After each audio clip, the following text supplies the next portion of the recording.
Hello, thanks for joining us. Today we're talking about our garden roller.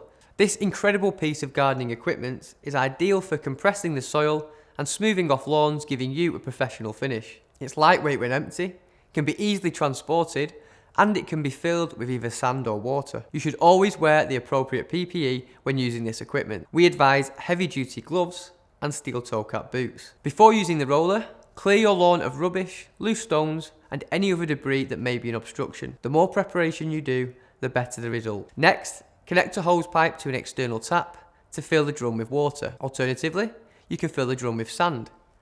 It might be easier if you ask someone to help you do this. Grip the roller handle with both hands and roll the drum from one end of the garden to the other, working in straight lines. When you are finished, simply unscrew the cap and dispose of the water or sand in an appropriate place. Again, having another person might be helpful.